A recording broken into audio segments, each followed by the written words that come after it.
Hello students, welcome back to physics class. Students, आज हम जो हमारी 11th क्लास की सीरीज़ चल रही है उसी को ही आगे कंटिन्यू कर रहे हैं। ठीक है, तो हमने हमारी जो लास्ट सेशन था उसके अंदर हमने देख लिया था कि भाई जो भी हमारे इम्पोर्टेंट फार्मूलेस वगैरह थे वो और बाइनोमियल थ्योरम तक हमने कर लिया था। ठीक है, बाइनोमियल थ्योरम की बात करने के बाद हम जो आज आ रहे हैं टॉपिक के ऊपर, वो मोस्टली मैं ये सोच रही हूँ कि हमारा जो ये ज़ीरो यूनिट है वो मैं आपको कवर करवा दूँ आज के लेक्चर के अंदर। ठीक है, ताकि फिर बाद में हमारा जो मेन रह गया, हमारा जो यूनिट्स हैं हमारी 1 to 10, हम उसको आगे कवर कर लें। ठीक है ना। तो आज हम यहाँ पे क्या कर रहे हैं, एक तो हमारा जो मेन इम्पॉर्टेंट है वो टॉपिक है हमारा ग्राफ्स का। ठीक है, तो आज हम एक ग्राफ पढ़ेंगे, एक हम पढ़ेंगे डिफरेंशिएशन का चैप्टर। ठीक है, और एक पढ़ेंगे हम इंटीग्रेशन का।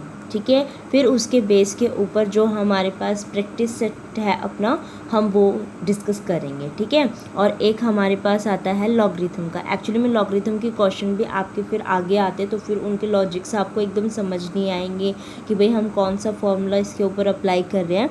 इसीलिए मैं ये चारों आपको आज करवा रही हूँ इस लेक्चर के अंदर। ये इंपॉर्टेंट है चारों। ठीक है, जो आगे हमारे यूज़ होंगे वो एकदम यूज़ हो जाएंगे, फिर आपको वो अप्लाई करने नहीं आएंगे। ठीक है, इसीलिए हम मैंने स्टार्टिंग में बताया मैथमेटिकल टूल हमने यूज़ ही इसीलिए किया है कि मैथ्स के जो जो चीज़ें हम इसके अंदर यूज़ कर रहे हैं वो एक बारी थोड़ा सा रिवाइज हो जाए। ठीक है, ताकि बाद में हम उसको इजीली अप्लाई कर सकें। ठीक है ना। तो आज हम पढ़ते हैं हमारा टॉपिक। सबसे पहले लेते हैं हम ग्राफ्स को। ठीक है, अब ये कहते हैं ग्राफ क्या है एक्चुअली में। ठीक है, आपको पता है, आपने देखे होंगे ग्राफ वगैरह, कार्टेशियन का उस पर भी देख रखा है 2D के अंदर। ठीक है, और एक हमने 3D के अंदर भी बना रखे हैं। मेनली जो हमारे नोटबुक वगैरह पे बनाए जाते हैं वो कैसे उसमें बनाते हैं, हम 2D के अंदर ही बनाते हैं। ठीक है, तो क्योंकि उसकी 2 डायमेंशंस होती हैं तो हम उसको 2D के अंदर, और मेनली कई बार उसको 3D में भी दिखाने की कोशिश करते हैं कि जैसे ये एक्स एक्सिस हो गई, ये वाई हो गया, ये -x हो गया, -y, इधर उसको करके हम z, और ये वाला कौन से उसमें -z, हम इस तरीके से करते हैं। तो 3D को दिखाने की कोशिश करते हैं, लेकिन जो जैसे क्यूब वगैरह या और सारी चीज़ें होती हैं वो तो जैसे हमारा एक्चुअल में हम उसको देखते हैं तभी अच्छे से समझ पाते हैं। ठीक है, तो अब ये है कि ग्राफ एक्चुअली में बताता क्या है, होता क्या है, ये चीज़ भी तो समझ आनी चाहिए।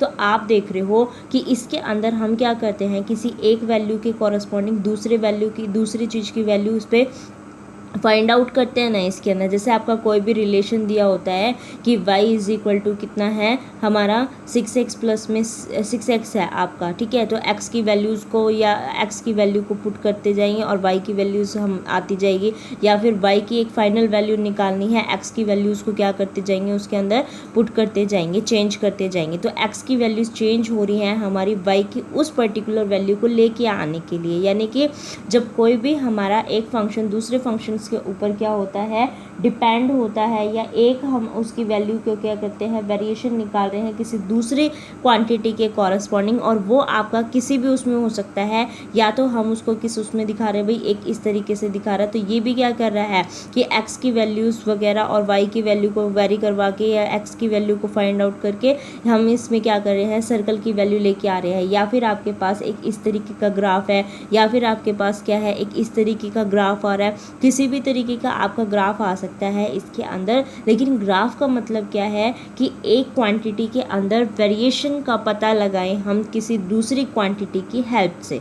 ठीक है, उसको हम क्या बोलते हैं, ग्राफ्स बोलते हैं। ठीक है, ग्राफ बोलते हैं उसको। ठीक है, अभी कहते हैं ग्राफ, ये तो पता चल गया, लेकिन इसके अंदर एक्चुअली में क्या होता है, हमारी दो चीज़ें होती है। एक तो होती है हमारी इंडिपेंडेंट क्वांटिटीज़।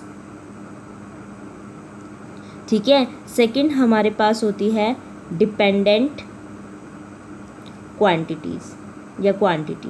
ठीक है, दो हो गई हमारी, एक तो डिपेंडेंट क्वांटिटी, एक इंडिपेंडेंट क्वांटिटी। हमें पता होना चाहिए ये दो हम किसको बोल रहे हैं। ठीक है, सपोज आपके पास यहाँ पे मैंने ले रखा है x is equal to 6 of y है, ठीक है। तो x is equal to 6 of y में मेरे को x की वैल्यू क्या चाहिए, मेरे को x की चाहिए, तो x की वैल्यू को लेके आने के लिए किसको चेंज करना पड़ेगा, y की वैल्यूज़ को चेंज करना पड़ेगा, ठीक है। तो जो आपको चाहिए वैल्यू जिसकी उसमें, तो वो तो हमारे पास कैसा हो जाता है, इंडिपेंडेंट वेरिएबल्स, इंडिपेंडेंट क्वांटिटीज़ हो जाएंगी। यानी कि अगर the quantity which is made to alter at its will, यानी कि जो हमें चाहिए कि वो हमारी ये वाली क्वांटिटी उसमें आ जाए, वो तो हमारी कैसी होती है, इंडिपेंडेंट क्वांटिटी। लेकिन इस रिज़ल्ट को लेके आने के लिए चेंज किस में हो रहा है, y के अंदर चेंज करना पड़ रहा है, तो वो कैसी हो जाएगी मेरी डिपेंडेंट क्वांटिटी, ठीक है।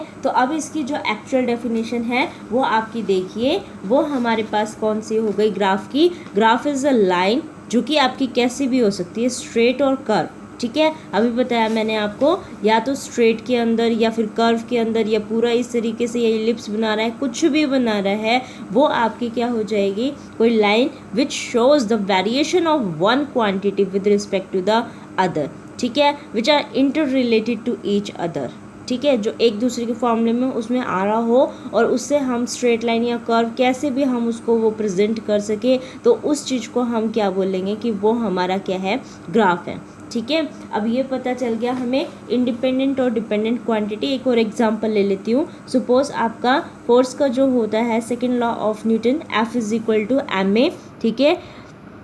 इसके अंदर भी हमें पता है मास तो एक कांस्टेंट वैल्यू है, तो फोर्स डायरेक्टली प्रोपोर्शनल हो गया मेरा एक्सेलरेशन के, ठीक है। तो यहाँ पे मेरे को क्या है, फोर्स की वैल्यू चाहिए, तो चाहिए जो आपको चाहिए वो किससे आएगी, एक्सेलरेशन से। तो एक्सेलरेशन की वैल्यू को क्या करना पड़ेगा, चेंज करना पड़ेगा। तो यहाँ पे हमारा फोर्स तो कैसा हो गया, इंडिपेंडेंट क्वांटिटी हो गया, ठीक है। और जो हमारा एक्सेलरेशन है वो क्या हो गया, हमारा डिपेंडेंट क्वांटिटी हो गया यहाँ पे, ठीक है। अब ये कहता है कि आप ग्राफ से क्या क्या आपको पता चल रहा है, ठीक है, एक बार उसे क्या क्या इन्फॉर्मेशन है, क्या क्या यूजेस हैं आपके ग्राफ के, वो और देख लेते हैं, ठीक है। तो सबसे पहले तो क्या है, जो भी हमारी शेप वगैरह निकली है उसके अंदर से वो हमें ये पता चल जाएगा कि भाई कैसे वो दोनों आपस में रिलेट कर रहे हैं, ठीक है। क्योंकि अगर स्ट्रेट लाइन है तो इसका मतलब ये डायरेक्टली प्रोपोर्शनल हो गए, सर्कल के अंदर है तो सर्कल की इक्वेशन लग रही थी, वैसे उस तरीके से वो उस पर डिपेंड कर रहा है, तो यानी उनके रिलेशन के बारे में भी आइडिया मिल रहा है हमें उससे, ठीक है।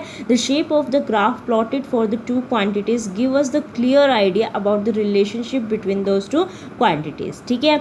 अब उससे हमें क्या मिलती है, ग्राफ दो चीज़ों में प्लॉट करने के बाद उनके फिजिकल क्वांटिटी के बारे में भी पता चल रहा है, साथ में हम उसके एक्सपेरिमेंट उनको प्लॉट करने के बाद उनके एक्सपेरिमेंटल डाटा के अंदर कितनी एक्यूरेसी आ रही है, भाई सीधा पता चल जाएगा ये ऐसे बनता है। अगर थोड़ा बहुत भी उसमें कर्व वगैरह में कोई और पॉइंट आ रहे हैं तो हमें पता चल जाएगा कि भाई यहाँ इस पॉइंट पे हमारी गड़बड़ हुई है, ठीक है। तो हम यह क्या कर सकते हैं, उसकी एक्यूरेसी के बारे में भी पता कर सकते हैं, ठीक है।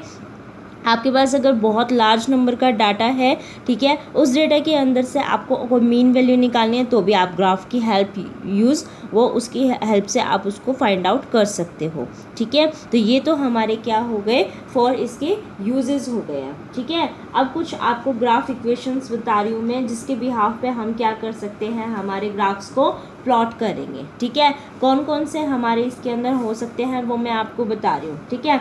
सबसे पहले तो हमारे पास कौन सा होता है, y is equal to mx की है, ठीक है। आपको पता है, सबको ही पता होगा, ये स्ट्रेट लाइन की इक्वेशन होती है, ठीक है। एक्चुअली में ये किस की होती है, m यहाँ पे क्या होता है, स्लोप होता है, तो m इज इक्वल टू कितना हो जाएगा, y बाई एक्स हो जाएगा। अगर आपका जितना y वेरी कर रहा है उतना ही x उसमें कर रहा है, तो ये जो स्लोप आएगा इसका वो स्ट्रेट लाइन आ जाता है, और इसको हम क्या बोलते हैं, स्ट्रेट लाइन की इक्वेशन भी बोलते हैं, ठीक है। तो आपका यहाँ पे इसका ग्राफ कैसा बनेगा, ये x एक्सिस हो गया, ये y एक्सिस हो गया, ठीक है। तो इसके उस पर जो ग्राफ बनेगा वो आपका कैसा बनेगा, बिल्कुल स्ट्रेट बनेगा, ठीक है। तो ये आपका क्या आ जाएगा, हमारा यहाँ पे इसका स्लोप हो जाएगा, ये m की हो जाएगी वैल्यू, ठीक है। ध्यान दो, ये कैसा जा रहा है, ऊपर की तरफ जा रहा है, तो इसका मतलब स्लोप की वैल्यू कैसी है आपकी, पॉजिटिव है यहाँ पे, ठीक है। अगर ये इस तरीके से जाता कहीं पे इस तरीके से डाउनवर्ड डायरेक्शन में, तो यानी कि स्लोप कैसा आ रहा है आपका, नेगेटिव आ रहा है यहाँ पे, ठीक है। ध्यान रहे इस चीज़ का, ठीक है। अब ये कहता है कि अभी तक तो आपने ये लिया था, अब आप इक्वेशन ले रहे हो y is equal to mx plus में c के, ठीक है, यानी कि स्लोप तो आएगा लेकिन किसी कांस्टेंट से ऊपर उठ के आएगा, ठीक है। तो इसका मतलब क्या हुआ, यहाँ अगर मैंने वो कांस्टेंट की वैल्यू ये मेरी थी सपोज, ठीक है, तो अगर कांस्टेंट की वैल्यू ये थी तो यहाँ से उठ के ये क्या चला जाएगा, ऊपर चला जाएगा। तो ये x और ये y इक्वेशन, और यहाँ से क्या हो जाएगा, जितनी ये वैल्यू है उतनी उससे ये वाला इस तरीके से ग्राफ बन जाएगा, ठीक है। नेक्स्ट हमारा इसके अंदर आता है कि आपका जो इक्वेशन दे रखा है y is equal to M X minus of C है। तो यहाँ पे कैसा था, प्लस सी था, तो ओरिजिन से ऊपर उतने की वैल्यू लेके हमने ये कर दिया। आप इसकी नोटेशन दे सकते हो कि ये ओरिजिन हो गया, ये बी पॉइंट हो गया, और यहाँ पे ये इस तरीके से ये सी की वैल्यू दे रहा है, इस तरीके से आप उसको मेंशन कर सकते हो। तो मैं समझाने के लिए कह रही हूँ कि जितनी ये है उतनी इस वाई कोऑर्डिनेट के ऊपर वैल्यू ले लेगा और फिर उसके ऊपर उसको दिखाता है ये स्लोप को, ठीक है।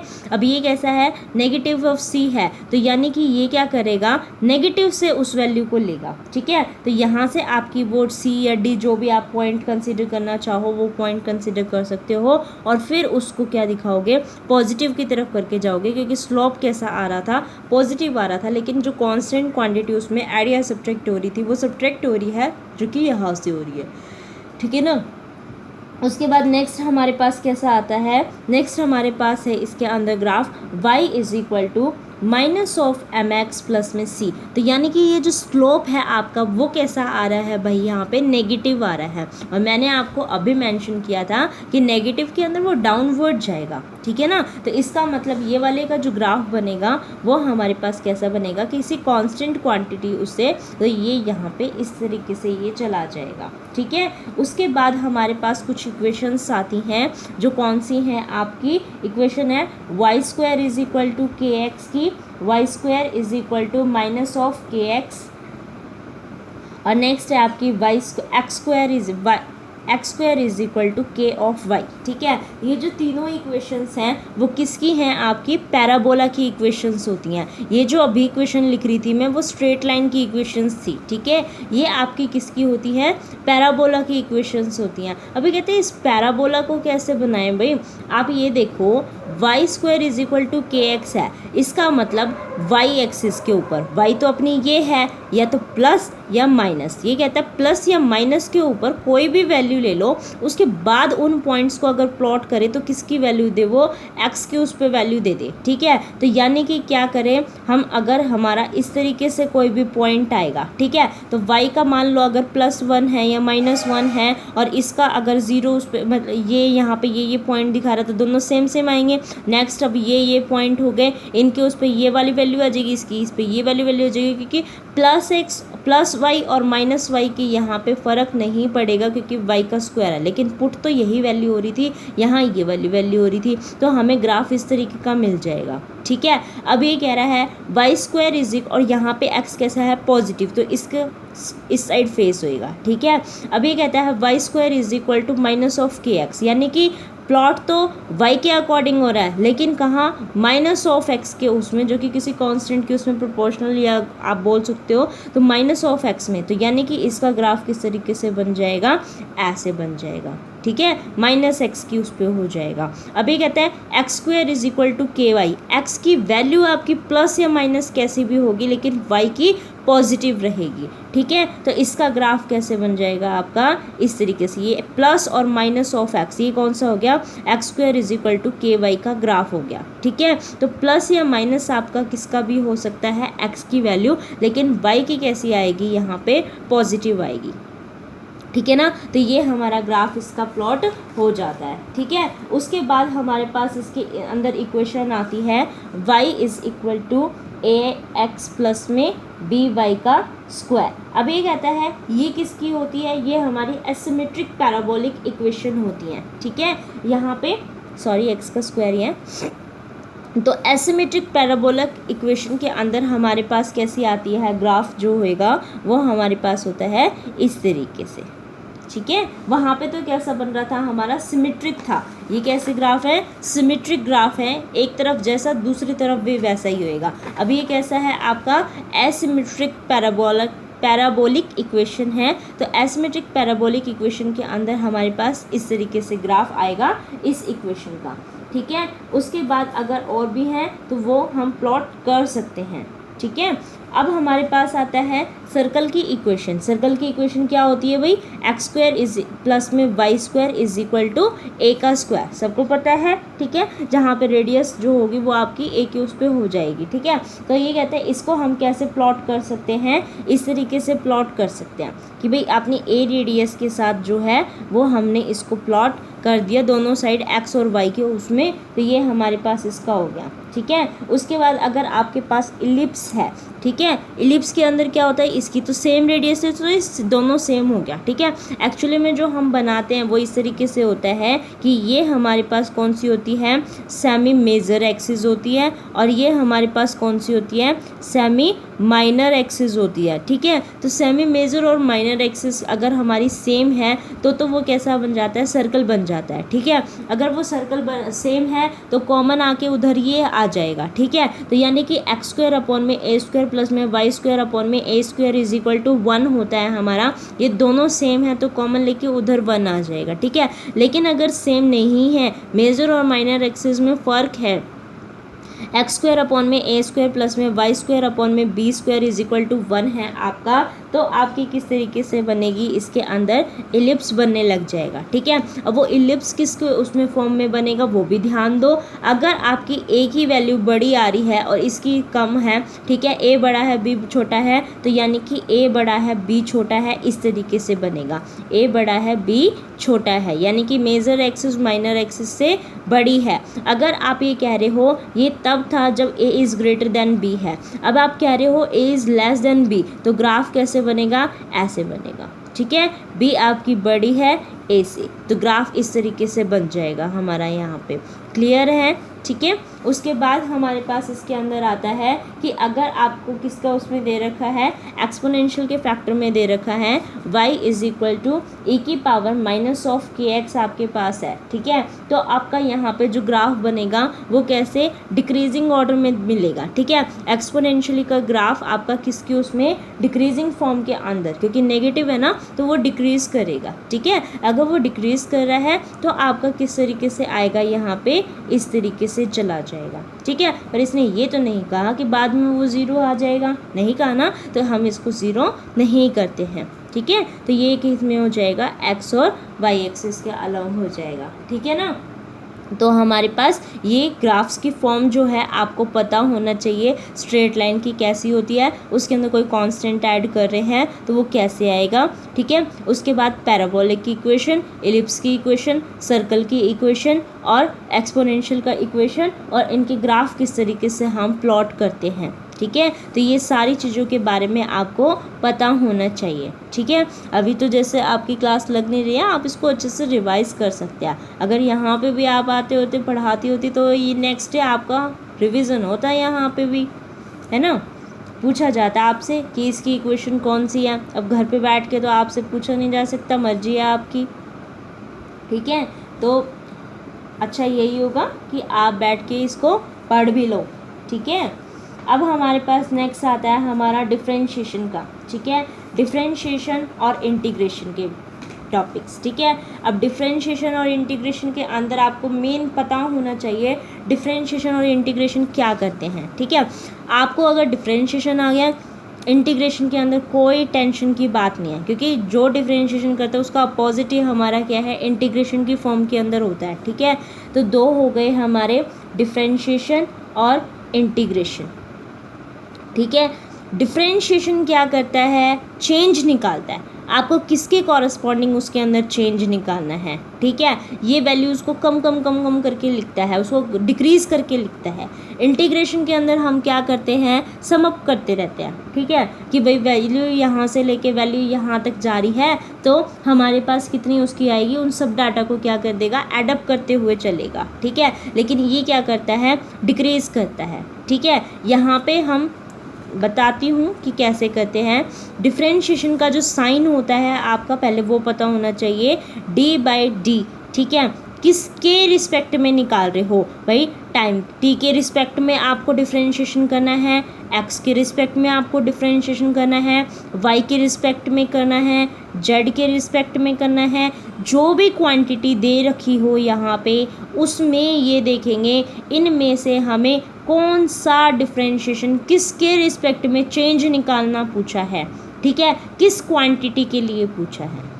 समझ में आ रहा है ना। बताती हूँ अभी कैसे है। सपोज आपका यहाँ पे x दिया हुआ है, ठीक है, आपको ये बोला गया है कि आपके पास ये क्वांटिटी है, इसके अंदर x के रिस्पेक्ट में क्या निकालो, चेंज निकालो। तो लिखा जाएगा d/dx, ठीक है, निकालना है, चेंज निकालना है x के रिस्पेक्ट में, उसका तो ये फॉर्म बन गया, लेकिन किसकी क्वांटिटी के लिए, x के लिए, ठीक है। तो अब यहाँ पे देखो इसका फॉर्मूला क्या होता है निकालने का, कि x की पावर n का अगर आपको डिफरेंशिएशन करना है तो उसका फॉर्मूला होता है, n तो मेरा आ जाएगा आगे, x की पावर एक कम, क्योंकि डिफरेंशिएशन क्या करता है, कम कम करता चला जाता है एक एक को, ठीक है। तो x की पावर n-1 हो जाएगा, ठीक है। सपोज आपको यहाँ पे दे रखा है x का स्क्वायर, ठीक है, x के स्क्वायर का क्या करना है, डिफरेंशिएशन करना है आपको। तो कितना हो जाएगा, 2 तो मेरा आगे आ जाएगा, x की पावर 2-1 एक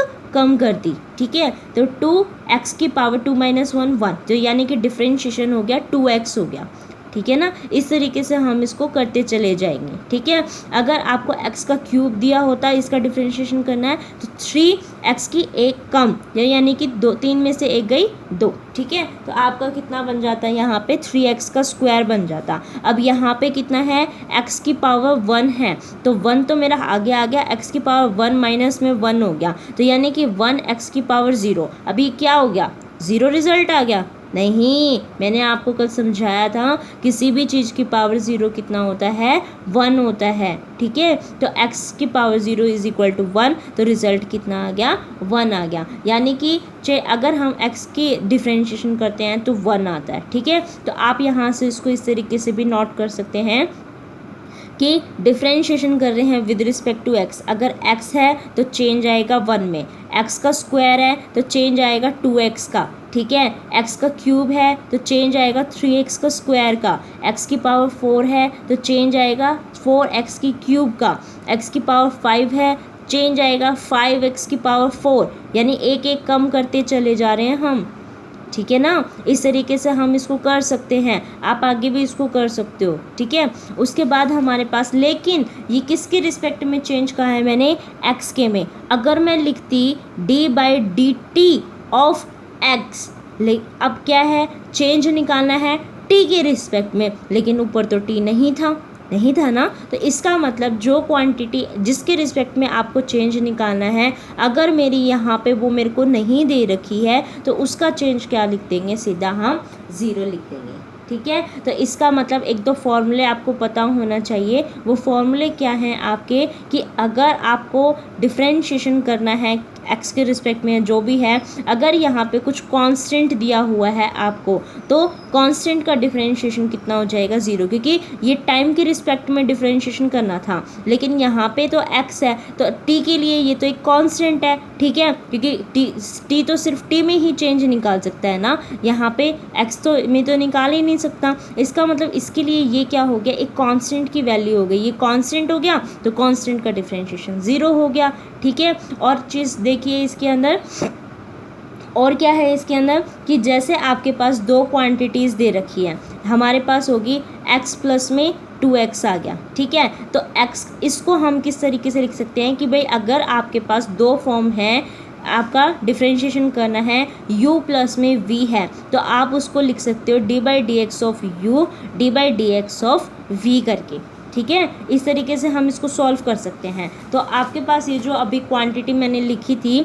d/dx ऑफ x प्लस में 2x, आप इसको लिख सकते हो d/dx ऑफ x प्लस में d/dx ऑफ 2x, ठीक है। तो चेंज x का कितना बताया था मैंने, कितना हो गया आपका 1 हो गया, प्लस में अभी ये कितना है 2x है। आप इस 2x को कैसे सॉल्व करोगे, ठीक है। अब देखो एक और फॉर्मूला यहाँ पे आता है कि जो हम चेंज निकाल रहे हैं, अगर कोई कांस्टेंट है और फिर हमारे पास क्या दे रखा है, वहाँ पे कोई भी फंक्शन दे रखा है, तो उस कांस्टेंट को क्या कर लो, बाहर निकाल लो और डिफरेंशिएशन कर दो ओनली फंक्शन का, ठीक है। तो हम इस तरीके से इसके ऊपर इसको अप्लाई कर देंगे, ठीक है। तो 2 क्या है, एक कांस्टेंट है, कांस्टेंट तो मेरा बाहर आ गया और मैं फंक्शन के ऊपर, फंक्शन क्या था, ओनली x बच गया, इसके ऊपर इसका क्या कर दूंगी, अप्लाई कर दूंगी, ठीक है। तो हमारे पास यहाँ पे कितना बच गया, ये हो गया आपका 1 प्लस में 2, क्योंकि x का डिफ्रेंशिएशन फर्दर कितना होता है आपका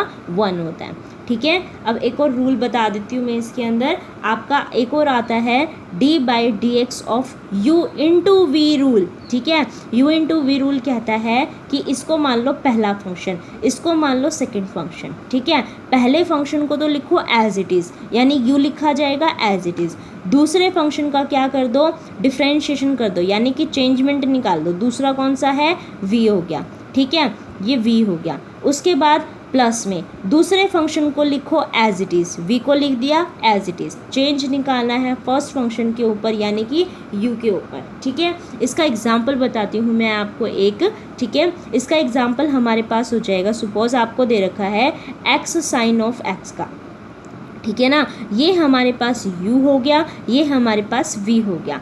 फॉर्मूले के अकॉर्डिंग देखो, फॉर्मूले के according u as it is लिखना है, x को एज इट इज़ लिखना है, ठीक है। सेकंड फंक्शन का क्या करना है, चेंज निकालना है, किसके रिस्पेक्ट में बोल रही हूँ मैं, चेंज भी x के रिस्पेक्ट में बोला है मैंने, ठीक है, इसका चेंज निकालना है। तो अभी साइन x के चेंजमेंट मैंने आपको करवाई नहीं है, तो इसको आप मान लो कि x और ये आपका हो गया x का क्यूब सपोज कर लो, क्योंकि अभी मैंने आपको ये साइन वगैरह ट्रिग्नोमेट्रिक वाले अभी डिफ्रेंशिएशन बताई नहीं है, तो वो बता देती हूँ, पहले वही बता देती हूँ, फिर ही करते हैं इसको, ठीक है ना, पहले वही बता देती हूँ।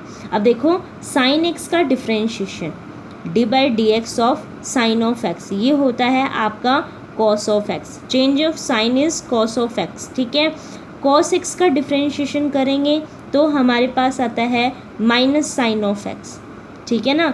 उसके बाद हमारे पास चेंजमेंट अगर हम निकाल रहे हैं टेंजेंट x का, तो वो रिजल्ट देता है सेकेंड स्क्वायर x। अब देखना ट्रिक देखना यहाँ पे, ठीक है, साइन एक्स का कितना आया, कॉस का, तो कॉस का भी कितना आ गया साइन में, लेकिन नेगेटिव साइन के साथ। टेंजेंट एक्स का कितना है, सेकेंड स्क्वायर एक्स है, तो सेकेंड एक्स का डिफ्रेंशिएशन कितना आएगा। सेकेंड एक्स का डिफ्रेंशिएशन लर्न करने के लिए देखो, एक सेकेंड तो मैंने निकालना है, अब क्वांटिटी क्या बची, एक टेंजेंट बच गया, एक सेकेंड बच गया, तो सेकेंड एक्स का डिफ्रेंशिएशन कितना हो गया, second x into tangent x. Clear है आप लोगों को इतना, ठीक है। अब नेक्स्ट हमारे पास इसके अंदर आता है d/dx of cot of x, यानी कि कोटेंजेंट का डिफ्रेंशिएशन कितना आता है, कोटेंजेंट का चेंज x के उसमें निकालते हैं तो कितना देता है, माइनस कॉसिकेंट स्क्वायर x। तो अगर आपको कॉसिकेंट x का क्या निकालना है, डिफ्रेंशिएशन निकालना है, तो कितना होएगा भाई बताओ।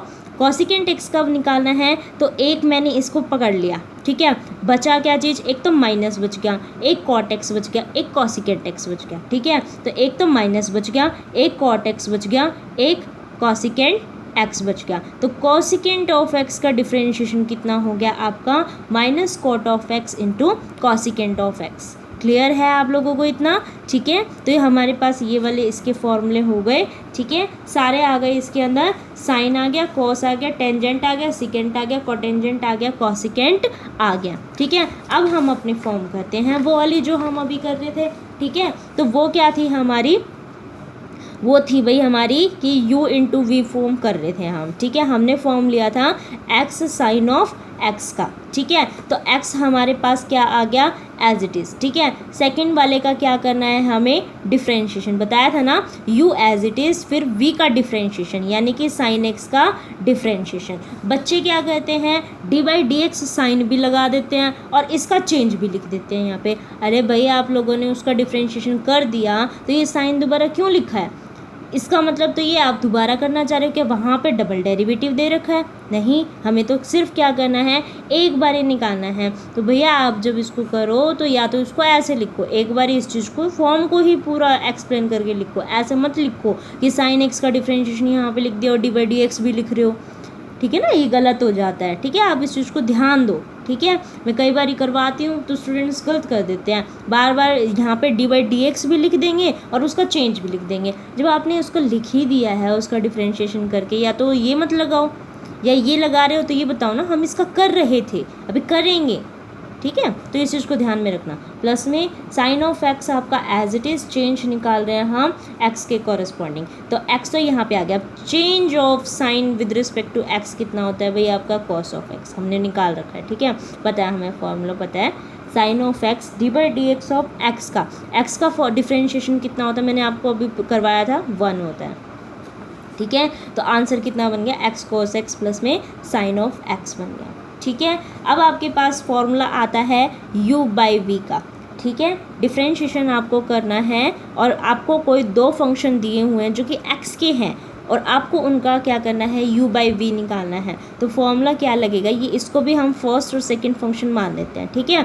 तो हमारा इसका कैसे लिखते हैं, सेकंड फंक्शन जो नीचे वाला है, ठीक है, उसको तो एज इट इज़, तो v तो एज इट इज़, ऊपर वाले का क्या कर दो, डिफ्रेंशिएशन, ठीक है, माइनस में अब ऊपर वाला लेगा मोज, ठीक है, वो आएगा एज इट इज़, चेंज निकालेंगे हम किसके, उसमें नीचे वाले की फॉर्म में, ठीक है, और फिर क्या कर देंगे नीचे वाले का स्क्वायर, ठीक है। तो ये हमारे पास क्या हो जाएगा, इसका फॉर्मूला। अब इसका एक न्यूमेरिकल देखिए, इसका एक न्यूमेरिकल कितना हो जाएगा, D by D X of x by sine x, यही ले लेते हैं ना जो भी किया है, ठीक है। तो D by D X of x by sine x, अब क्या कह रहे हैं, नीचे वाली फॉर्म एज इट इज़, यानी कि इसकी मोज है, ठीक है। अब इसकी मोज हो गई यहाँ पे, अब क्या करना है, ऊपर वाले का डिफ्रेंशिएशन, यानी कि एक्स का डिफ्रेंशिएशन हो गया, ठीक है। फिर माइनस में अब ऊपर वाले की मोज वो एज इट इज़, ठीक है, चेंज निकाल रहे हैं नीचे वाले का, नीचे क्या है, sine of X, divided by नीचे वाले की बहुत ज़्यादा वाली मोज है, स्क्वायर कर रहे हैं हम उसका, ठीक है।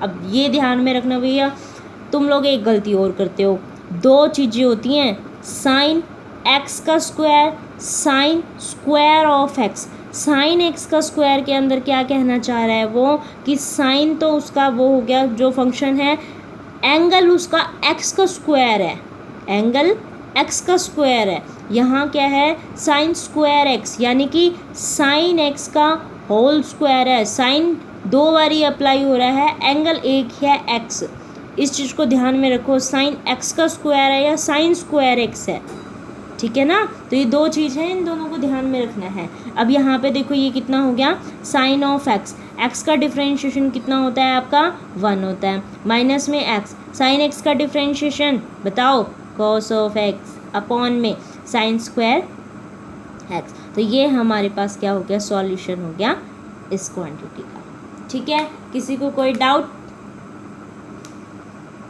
बताइए, नहीं, चलें आगे, ठीक है। तो हमारे पास एक बारी फॉर्मूले रिवाइज करवा देती हूँ आपको, कौन कौन से किए हैं फॉर्मूले आपने किए हैं, कि अगर कोई भी कांस्टेंट आप लेके चल रहे हो, यानी कि डी बाई डी एक्स आप किसी भी कांस्टेंट का निकाल रहे हो, वो आपका 0 आता है। डी बाई डी एक्स आप एक्स की पावर एन का कर रहे हो, एन आगे आ जाता है, एक्स की पावर एन माइनस में 1 हो जाता है, ठीक है। डी बाई डी एक्स आप कर रहे हो और कोई कांस्टेंट है, कांस्टेंट के बाद कोई फंक्शन u आ गया आपका सपोज, तो कांस्टेंट आगे आ जाता है, D you by D x हम करके सॉल्व कर देते हैं। अगर आपके पास ये है और u प्लस में v 2 क्वांटिटी आ रही है, माइनस में क्वांटिटी आ रही है, तो आप क्या करोगे, इनको अलग अलग सॉल्व कर लोगे, ठीक है ना।